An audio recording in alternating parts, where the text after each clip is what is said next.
We are back. Episode 36, Discipline to Win. We have a very special guest today, Lauren Long. She is the founder and CEO of LaLa's Salon and Spa, and she also owns a nail academy. Lauren, we are super thankful for you to come on the podcast today. Thank you so much for having me, and it's such a pleasure to be here. Really excited. Awesome. Yeah, and just how we kind of start everything. I guess where did you come from? If you just want to give us a little bit of background on your life and then how that kind of guided you into the profession you're in today. Yeah, so I'm from West Mifflin, here in Pittsburgh, Pennsylvania.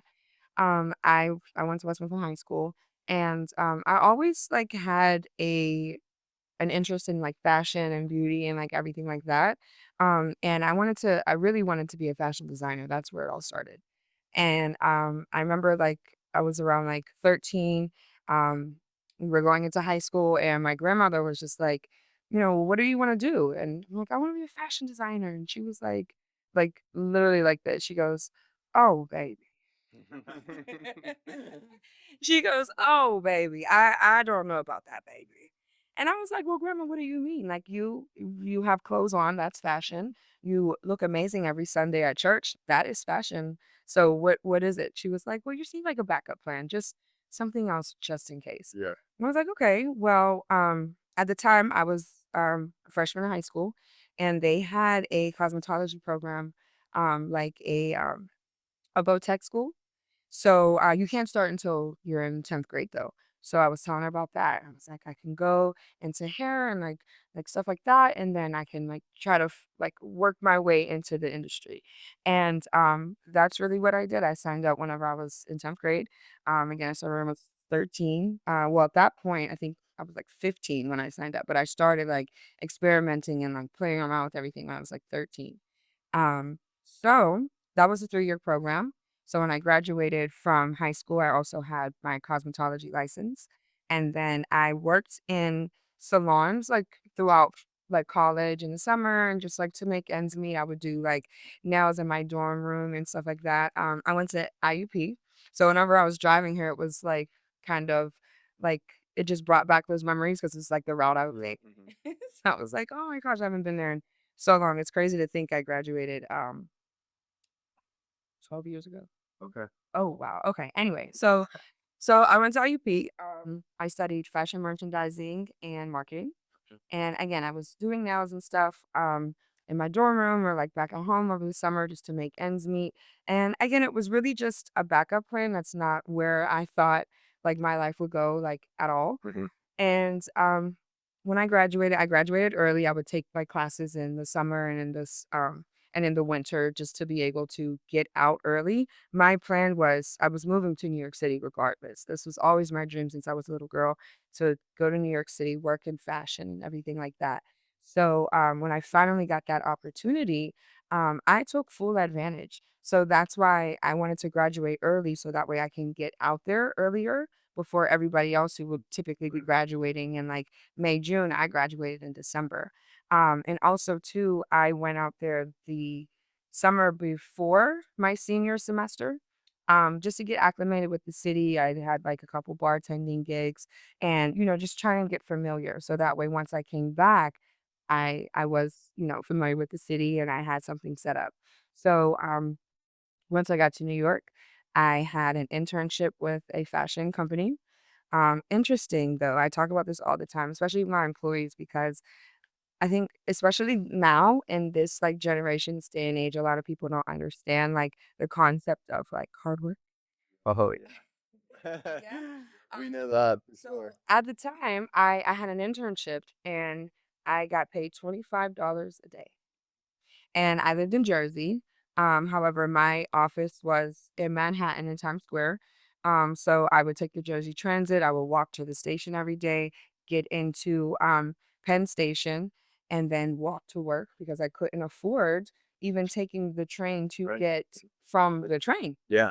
you know, The fifth of your pay that day. Yeah, You're only making 25 bucks a day. mind you, okay, everything is more expensive in New York. So the same Chipotle chicken bowl I would get for 6.95 is $8.95. Mhm. And now I don't know what it costs because that was over 10 years ago. So yeah.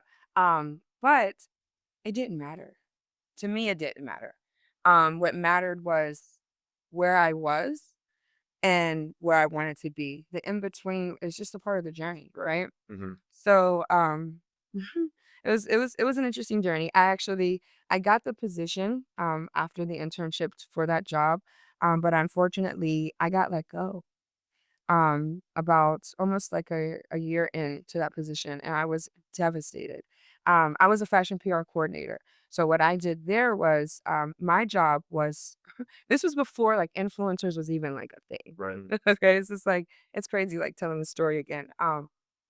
But I was a fashion PR coordinator, so my job was to get the models and celebrities and whomever in the clothes that we have. So I would pitch them to the different magazines, and if you're familiar with Daily Mail, Mhm. uh, For sure. that was like I'm like on Daily Mail And all what day. year is this? Oh gosh, this is in 2013. Okay. Yeah. So, like, this is before, like, even, like, DMing people is that popular. Oh yeah, no, Instagram had just kind of like taken off. Yeah. Mhm. And it was funny because when I got let go from that position, I didn't know what was next for me.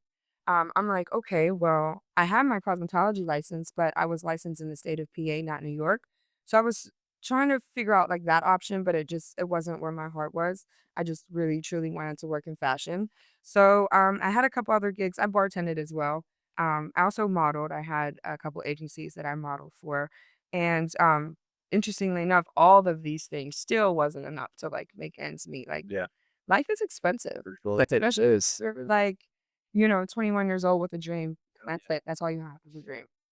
Um, so yeah, let's see. After I got let go, found another gig, got repositioned, and I really started to like get my feet together. At this point, I was still doing PR for a fashion house, but now I was representing multiple brands, in-house and other brands. So we had like Michael Kors, Vince Camuto, like different things like that. And it was really, really cool to be able to work with these brands, work in the showrooms, work with the magazines, work with the models. Like I got the cover of Vogue before, obviously not me, but like I situated that spread. Yeah. So it was really, really cool. I honestly I loved my job. I loved it. And I remember then too, again, this was before like influence was like a big thing. People were still just like trading for posts. Right. So I remember my boss was like, we need this and we need that. And I'm like, well, we need a budget. Mhm. We don't have a budget. Like these people like need paid. And she was like, okay, Lauren, I hear you, but you're gonna have to talk to the CEOs and the higher ups and stuff. And again, I'll never forget that day. I came in with my suit on and I had my presentation prepared and it worked. It worked. They believed me because now look where we are, Mm. right? But unfortunately after that, I was on like a high. Like, yes, we just got the budget. We're gonna go in. My grandmother got sick. My grandmother was very ill and I would have to travel back and forth from Pittsburgh to New York Mhm. to be there for her when she was undergoing surgeries or just whatever. And it got to the point where I ran out of vacation days, I ran out of sick days, I ran out of everything. Yeah. And it was one of those jobs where you had to like accrue your time off. And they did the best that they can to work with me. But unfortunately, it just didn't work. And, it's funny thinking of it now because I remember, like, going into the office with my boss and, like, sitting her down and having the conversation and just saying, like, "I can't stay. Like, I have to go home. I have to be with my family. I don't wanna leave. I don't wanna quit, but I cannot be here." Mhm. Um, I can work remotely. This is pre-COVID, right? So, they weren't having that, understandable. So, I did. I told her I was like, This is like my timeline." But unfortunately, God has His own time, right? So my mom called me. It was September 10th, 2016. Um, I had a huge show the next day with Tiana Taylor. Um, Kanye West had just dropped the Fade video. If you're familiar, it was like it went wild. Mhm. I had this huge gig the next day. But my mom called me and was like, "Grandma's going into emergency surgery. She might not make it out. you need to come home. I literally packed up everything I could fit in my car and I drove home. I never looked back. I'm sorry, this story makes me so emotional sometimes. Um, I chose my grandmother. I chose myself. I chose my dream. I knew that in time it would all come back around. Just needed time. Yeah. So with that, I went home and I drove straight to the hospital. Straight to the hospital, straight to the surgery, and I stayed with her throughout the night. She made it through the surgery, thank God. But unfortunately, she only had another year left after that. We did the best that we could do, but that's just what it was. And interestingly enough, she passed about a month before I opened the salons. So when I moved back, again, I didn't know what I was going to do. I just had to figure things out. I knew that there was no fashion, not here in Pittsburgh. So I had to just kind of like figure things out, right? And I knew I had my license. I was like, okay, I could work in salons. But after being in New York City and traveling and doing all these things, I felt as though there wasn't a salon that would serve me or like the community properly. Like things were either like too pretentious or just unprofessional. There was really no like there was nothing like in between or else it didn't feel that way. Yeah. So that year or so, like while, my grandmother was still in the hospital and stuff, I was mobile.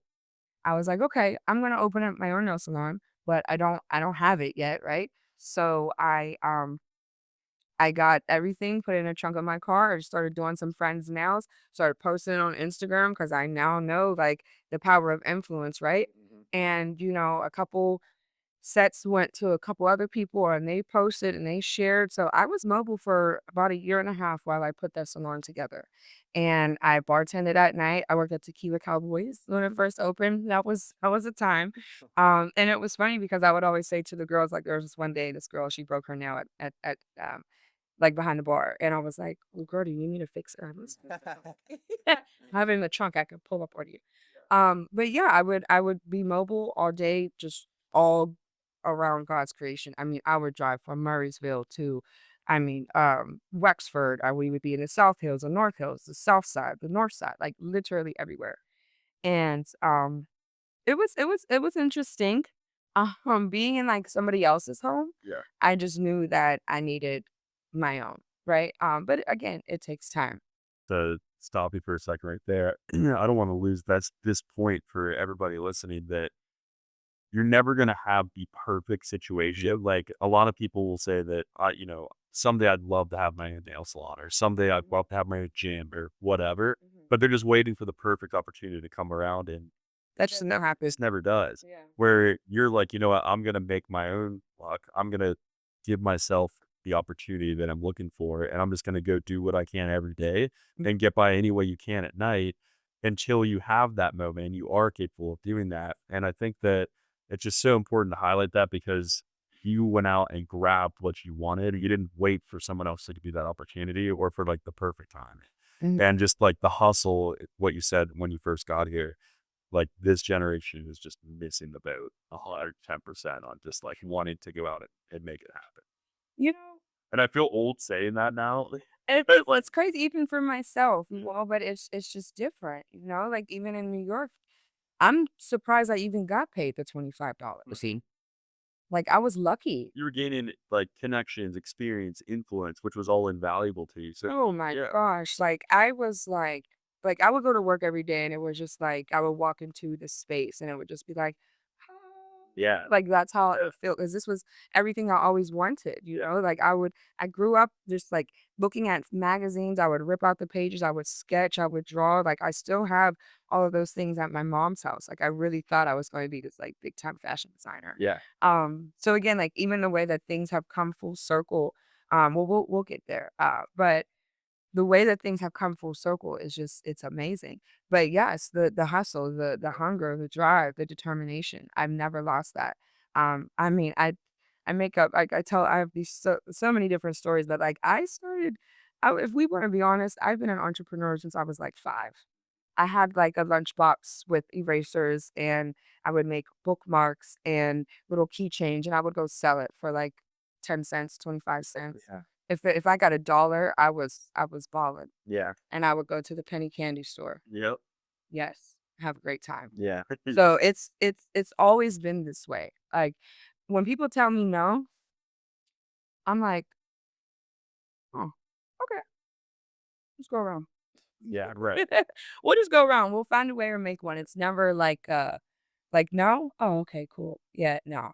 I think that's one of the special traits of any entrepreneur is no is just part of like anything you're doing. You're gonna run into 7 reasons why something won't work, and it's the entrepreneur's job to make it work. Yeah. And like Yeah. getting no even early in the process sometimes is even the best thing that could happen to you because it'll highlight something that is holding it up from working. Hmm. And any pivotal moment that has taken us to different levels and different chapters in our journey, no was involved in every single one. So I love that, Yep. like, even at that young, you're like, no, oh, okay, I'm just gonna figure it out. Yeah, we're sure. I also think it's something that's like people are afraid to fail now Yeah. almost. Yeah. People are really afraid of rejection. People are really afraid of like if they do go out or like they're selling or doing whatever, like being trying to be an entrepreneur and they do get that no. It's like, oh, this might not work. Like I can't do this. Like some people crumble. I would say most people crumble. Like the people who don't crumble and just can go like call another 50 people, door knock another 100 doors, like do whatever it is, go talk to another 10 friends and get another client. Like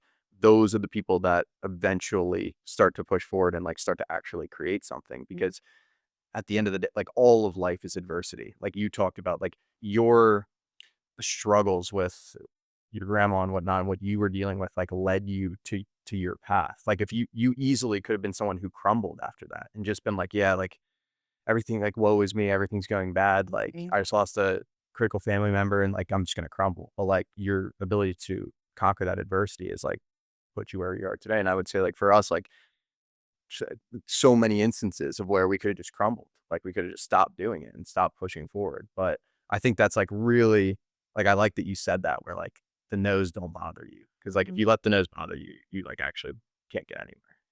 Also, the fear. Um, Yeah. that was a big when you were speaking. Like I felt that. Because I don't want to say I'm fearless. I'm human. I have emotions. Mhm. However, that's something that I'm working towards, actively working towards, just not having like a fear-based mentality, limiting beliefs, things like that. A part of my journey when I went to college, it was funny. I had to do this like project for school, and we had to interview somebody in our career field. And I went to my instructor and I said, "Excuse me, I want to be a fashion designer. What am I supposed to do?" But interestingly enough, he knew the art director of Essence Magazine. No way. Yes way. So I went to New York and I interviewed the art director, and then also the fashion director was there. And I got to interview her as well. And one thing that she said to me that I will never, ever, ever forget was do not be deterred by the word no. And that stuck with me. That was in 2010. Yeah. Eliana Plankis. Eliana Plankis. I hope you're out there. Where are you, girl? How you been? Hey. Here we are. But no, that's what and it literally it stuck with me. I have this interview. I have to find it. I have to bring it up. Um, I forgot about it, honestly. But yeah, so back to the salon and like that Yeah. journey. So my grandmother passed 1 month before I had opened the salon. And it was interesting to me because I was working on it for like a year and a half. It took a long time, like permits and all of that stuff. And she never got to actually see it. But one day she was from New Kent. She lived in New Kent. So she didn't come down to Pittsburgh too often. But one day she did and she drove past the salon and I think she needed to drop off like a card or something. Was supposed to need I can't remember exactly what happened, but I just remember her calling me. She left me a voicemail and she's like, "Baby, I'm at the salon. Where are you, honey?" And I'm just like, "Oh my gosh, I'm so sorry."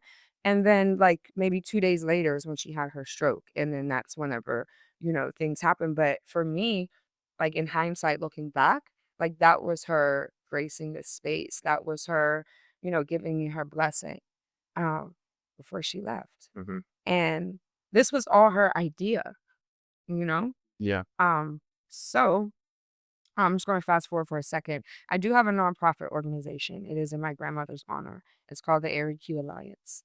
So I just want to say that, Yeah. because without her pushing me to, find another way or, just have a backup plan or just pushing me, period, I honestly wouldn't be here. Because it was always her voice in the back of my head. Um, like keep going. So the nonprofit is to be able to it's brand new, so like I'm still like getting it like off the ground, Yeah. but that's a process as well. Definitely. Got a lot of no's. Yeah. But the nonprofit, the purpose of it is to be able to provide education to the youth. So I work with a lot of schools. Some schools will fund it, some schools don't have the funding. And just with the current state of the climate right now, we don't know where that's going to Yeah. go, right? But these kids, they need education. Like they need this stuff. And again, when I went to beauty school, I was 15 years old. Do you know how many people did not make it through graduation? How many people, like they tell you in college too, like look to your left, or excuse me, I don't know my lefts or rights. Look to your right. uh, look in front of you, look behind you. Only one of those people are going to be with you on your graduation day. And the same thing was in cosmetology school. One of my best friends didn't even finish. Mhm. And then also in high school, you're so susceptible to so many different things, especially now, right? We didn't even have social media or anything Yeah. like that. Um, so like kids, they can get easily derailed. Then we had the show 16 and Pregnant. That was like a thing, right? Yeah. So yeah, I did it, but because like what are we doing? Like I'm at work and you're like changing diapers. I don't know, but whatever, to each their own. Life happens. But I just wanted to provide an opportunity for young kids to decide or even explore different career options. And it won't just be nails as education. Anybody can come and teach classes. We could even have like video podcast classes, you know what I mean? But just education that is free Mhm. to the youth, so that way they can, figure out which direction they want to go in, and then we're creating a new generation of entrepreneurs. That's really the purpose. But I started that because whenever I started the Nail Academy, I saw the need for education. Um, it's interesting how these schools are sending people out into the workforce without the proper preparation. Mhm. And then us business owners will receive the potential employee and we're looking at the paper and we're looking at them. Looking at the paper, I'm looking at them. And say, what? 1 plus 1 is not two. I'm really good at math. Mhm. I'm really good at math. But just again, like providing another avenue so that way, people have a different direction. Like having these students or these employees come in fresh out of school or even in other salons too, like they're not giving them the support and the education and the coaching that they really need. So that was really the point. But it's interesting though because I discovered all of this within my salon. So when I opened in August of 2018. Okay. I had 4 employees, and it was interesting because again, remember I was mobile, so I had a bunch of clients. But as I hired, now I had an influx because I'm fully booked. So anybody that's coming in, and I built up this momentum for the last year and a half. So anybody that's coming in, they're going to them. All right. Um, the first 2 weeks in, um, it was a Friday. By 1 o'clock, we had 8 walk-ins, and we couldn't take any of them. We were fully booked. And I was like, "Oh, no, no, no," because anytime that door swings, that's money, Yeah. right? Sure. Totally. Right. And that was just 8. Again, I love numbers. It's, let's just say $50 a pop, 8 people, that's $400 that I just missed by 1 o'clock. Yeah. We just opened 3 hours ago. So I was like, "Okay, let me put another desk in here, hire again." Maybe like a month or 2 months later, same thing happened again. I'm like, "Let me do another desk, another again." And then it happened again. And I was like, "Oh, I think I'm on to something." Yeah. I had a partner at the time, and he was like, "Let's go for another location." I was like, "Huh? Mhm. This is enough. This is okay. This is good." He's like, "No, we're on some get another location." So in June of 2019 is when we opened Monroeville's location. Okay. And that one is like almost 3 times the size. So I was squeezing 6 desks into the Penn Avenue location where we have space of opportunity for 10. There's a skin room in there. We do aesthetics, eyelashes, facials, full body waxing, all the things. Um, but again, as I'm hiring, I'm having to do all this training. And I'm like, why aren't they teaching you guys this stuff at school? Mhm. But I also know that like brand awareness, we just like quality and consistency, right? So it's like I have to train everybody to do things the way that I do them. So that way, no matter who comes in here, it's all the same playing field. Yep. And also too, I knew in my heart that I was not supposed to be behind a desk. My job, my goal was to create the salon and create opportunity and then venture off. Yep. Um, business, right? So, opened the second location. That was again June of 19. Um, Fast forward to 2020. Um, I opened the nail academy. I started my first class in January of 2020. I was very scared to do it because I thought that I didn't know enough to teach other people. Mhm. Very much imposter syndrome. Imposter syndrome. I struggle with that still today. Yeah, sure. I think a lot of us in these positions, definitely an imposter. Yeah. But um, but yeah, so like the employees were coming in, I'm training them, I'm teaching them, and I'm like, okay, all right, this is working. Let's do a class to see how that's gonna do. We'll name it the Nail Academy, put my logo on it, like, brand, boom, recognition, got it. So my first class, January 20th, 2020, um, 2020, booked the class out, fully booked. So I'm like, oh, this is good, it's going good. Booked another one in March. I think it was like March 24th. Well, March comes around, the world shuts down. Yeah. Yep. Ooh, that was interesting. But interestingly enough, I had just came back from a 3-day business convention specifically for beauty industry professionals. On it was called it was called Cash Flow Camp. And the name of this company is Inspiring Champions. The owner is Lauren Gartland. I love me some Lauren. She's so inspiring. And it's just we call her, well, they call her the little firecracker. She's so short. She has red hair. She always is dressed to the T, and she's just like this ball of energy. But I was just so inspired. And whenever I landed back in Pittsburgh, the next day is when the world shut down. Mhm. Yep. So I'm like, whoa, whoa, what? Okay, all right, cool. So I have to reorganize the class. I like push it back, but guess what? They extended. Yeah. So I'm like, okay, I got to reconfigure this. I got to pivot, right? It's a pivot party now. Yep. Also too though, I just came back from this 3-day convention and now I have 3 months to restructure my business. Thank you, Lauren. Mhm. She changed my life, honestly. And then also too, I thought like, okay, well, there was about like 20 people in the class. So there were about, you can have like 10 people in a room at the time. So I said, okay, I got an idea. I emailed everybody and I said, the first 10 people that respond, I will give you a private class for the same price as what you pay for the group. Mhm. You're just going to meet with me separately. And then I took the other half and I had the smaller group. But what I did with those private classes is I just advertised private classes. Boom. When I tell you I was there every single day during COVID teaching classes, that's what, like, that's what kept the business afloat. Yeah. Yeah, that's how I was able to pay my bills because the landlords didn't care. Yeah. They're like, "Hey, it's the first." I'm like, "You do not see that what's going on." He's like, "Yeah, that don't got nothing to do with it." Yeah. Oh, you go. "Whew, all right, it's your money. I don't know if I'll see it next month, but we're gonna work this out. We're gonna try." But it was amazing, and that's where the nail academy like really came, into fruition. I was like, okay, all right, again, I think I'm on to something. Yeah. Yeah. Um, but yeah, so now salon's back open, we're booming, we're bustling, everything's happening. But now is um studio culture, salon studios. So you see like the My Salon Suites, the Solar salons, the booth rental technically is illegal here, but people they can rent out like a space like this, just like an office space. They have like buildings downtown that a lot of people will rent. And then they'll put a studio in there and they'll just take their clients and they'll do the thing. So my employees were dropping Yeah. like flies.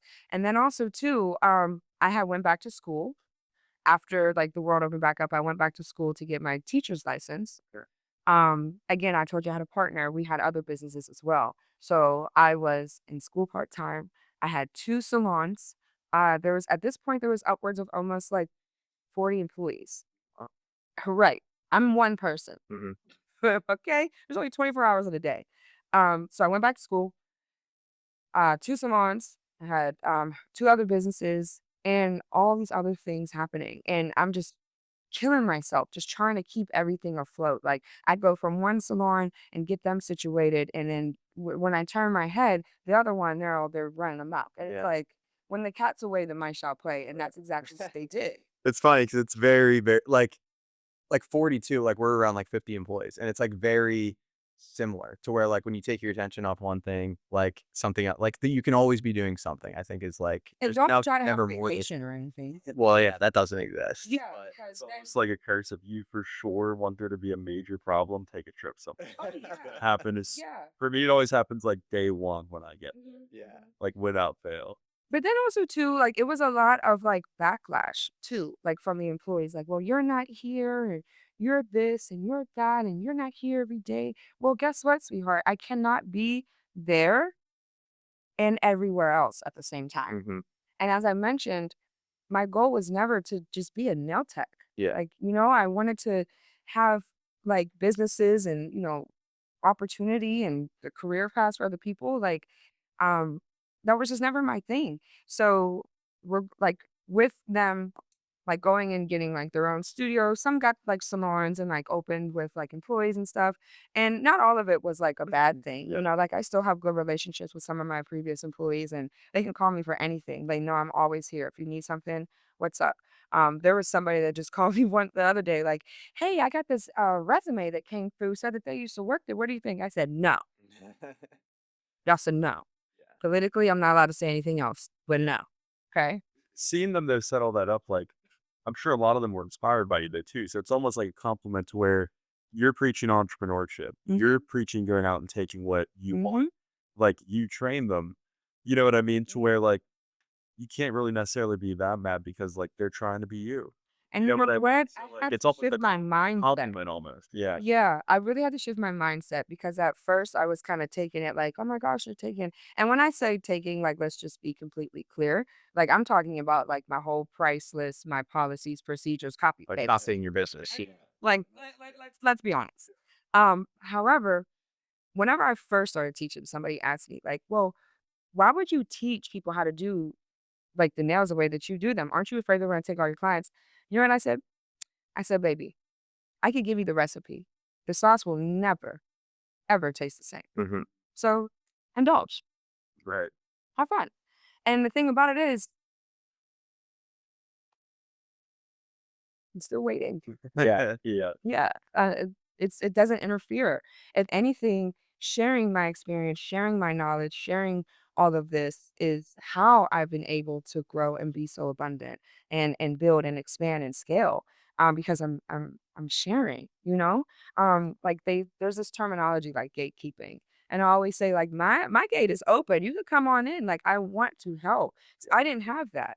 And I always say, like, I wonder where I would be now if I would have had like somebody like me along the journey. But, perhaps that's just my purpose is to be that for others. But yes, I had to shift my mindset and just, realize like, they're gonna come, they're gonna go, Yeah. they're gonna do what they want to do regardless. If anything, my job is to, you know, while we're here, what you do outside of these walls, I don't have any control over. But I tell my employees all the time,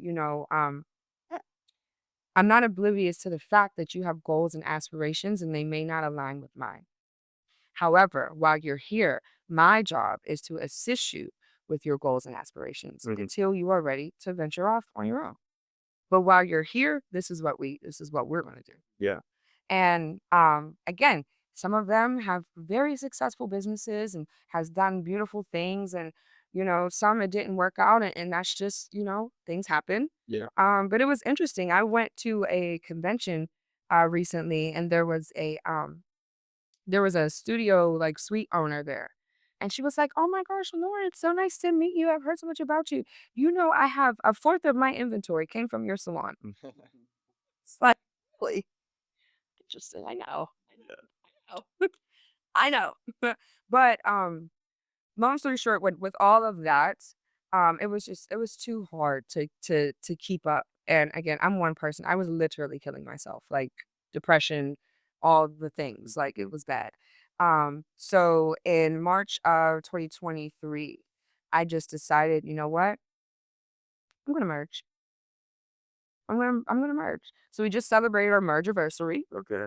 So when I say merge, what I did was I took the two salons and I put them into the bigger location, and then I turned the smaller location into the nail academy. Okay. So now the nail academy had a home, and then the salon had one band, one sound. Yeah.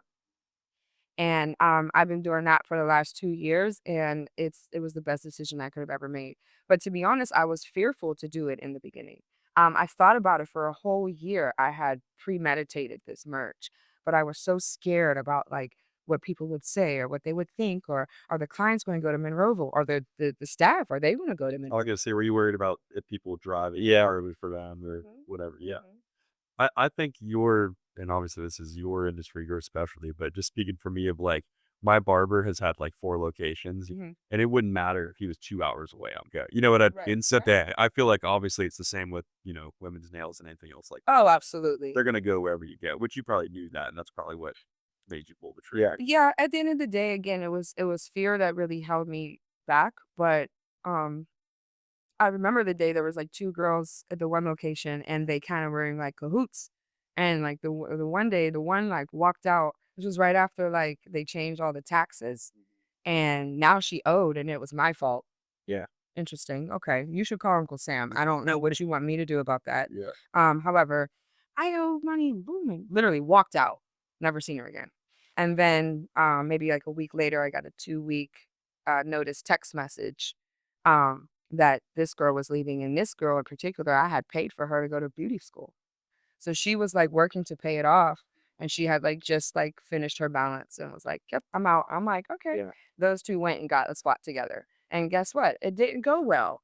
Yeah. 'Cause the same you guys are doing the same thing in there that you did here, except you don't have me to, you don't yeah, like, or to, like, tell you right from wrong. So whenever you're doing that stuff on your own, you have to, um, it's not necessarily mistakes, just lessons, you know what I mean? You have to Yeah. have those lessons on your own. Like, I Well, can't stand over you and give you every single I thing. think too, like, I forget the exact quote, but it's like when people have a good idea, they're afraid of people stealing it. But when like people have a great idea, like they know nobody else can do it. And like we, especially in the beginning, like we whatever with our like whole growth strategy, we without getting into it, we have like a unique way of really like rapidly growing our business. And at first we like didn't want to tell like we were like really like we are so secretive because we're like we have this like Keeper. yeah we're like we have this crazy idea and like but we can't but then once we got into it more we're like wait like we could tell everyone about this no one can do it like no one would be able to execute it on it the way that we execute on it because like nobody works as hard as us. We know how to actually do it. Yeah. So I think it's like very similar to you. Like, I mean, there's a million companies that do very similar things, but there's few companies that really excel at those few things because there is something unique about what they do in some way, shape, or form. So I like that example because there will always be somebody who tries to like steal what you're doing, but yeah, it's just always going to be there. That's the battle of business, I think, Yeah. and of life in general. And also too, like what you said, it gets to a point where it's kinda, like, flattering. It's like, "Oh, okay, I see you, girl. Right. See you." Right. Yeah. But at the same time too, like, as an innovator and an advocate, like, people are going to anyway. Like, I'm aware of that. And honestly, like, go ahead, I encourage it. Like, again, I didn't have anybody like me to look at or to look up to. So if I can be that to others, absolutely. Mhm. You know, I got my Krabby Patty sauce is my Krabby Patty sauce. Mhm. Your sauce is different. You know what I mean? But, you know, my Krabby Patty sauce is pretty good. Yeah. You know, I got some good sauce. But at the end of the day, though, I always say, like, my blessings have my name on them. And what's for me is for me, what's you is for you, to each his own, right? So nobody could ever take that away from me. So no matter how many people try to, imitate or how many no's, how many closed doors or things like that, like, again, you just got to keep going. Yeah. Like, there's really, I don't know what no means. Yeah. Yep.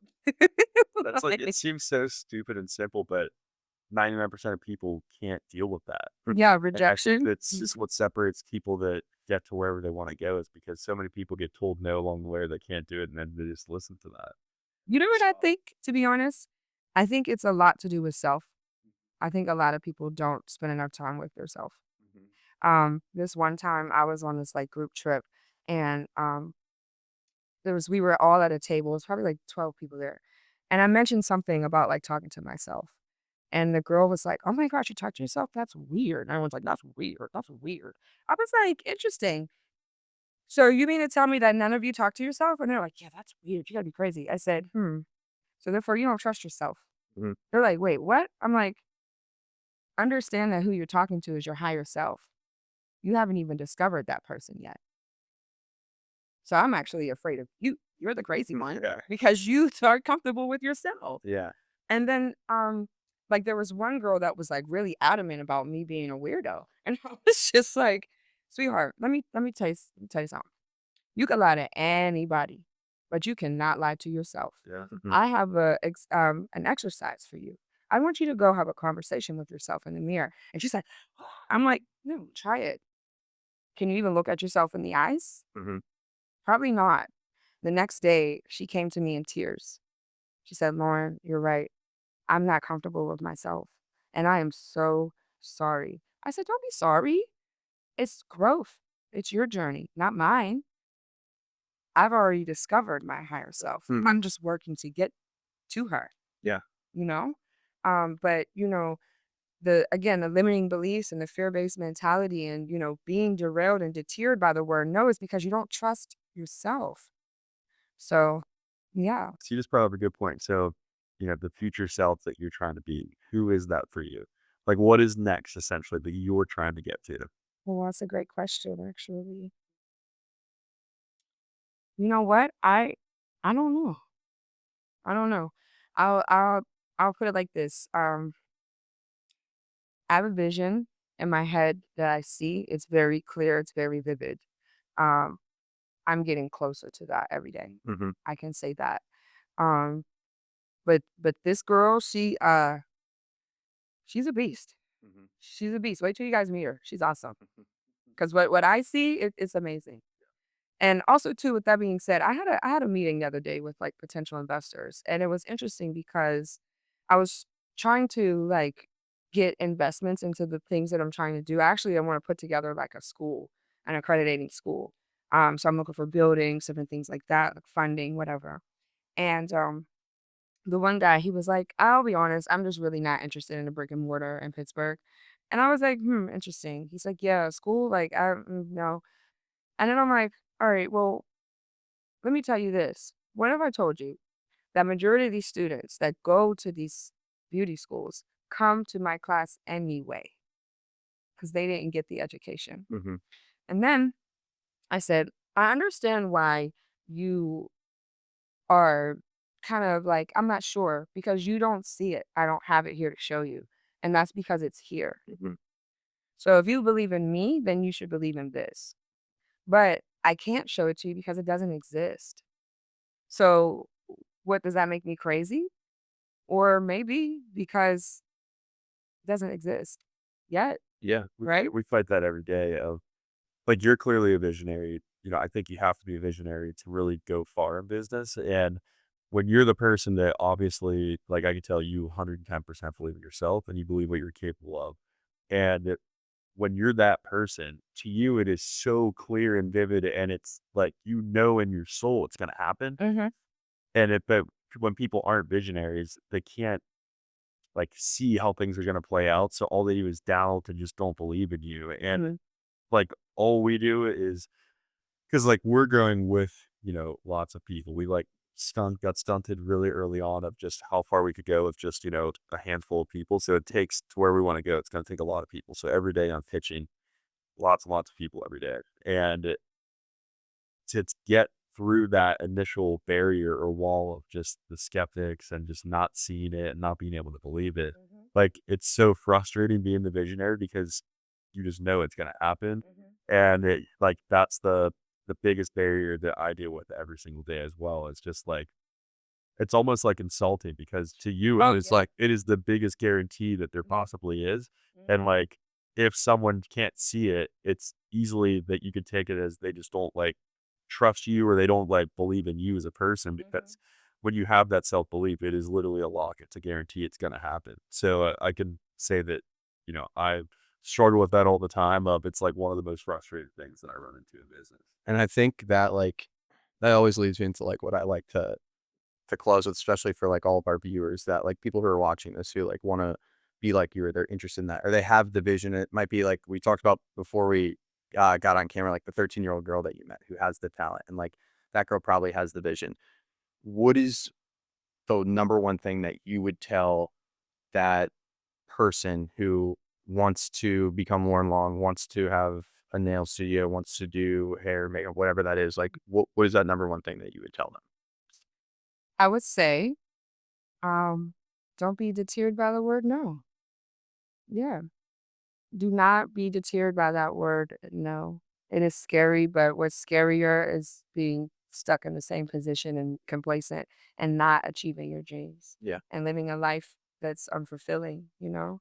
I'd rather try and fail Mhm. than fail to try, Yep. you know? Because at least I could say I did it. 100%. And, even, when you were saying, "What does this look like for you?" Now, we're doing fashion week, we just came back from Paris 2 weeks ago. 2 weeks ago, It's you know? incredible. We do Paris Fashion Week, New York Fashion Week, we're doing Milan. I just partnered with this company called Apres. They are the creators of Gel X, and they are monopolizing the nail industry right now.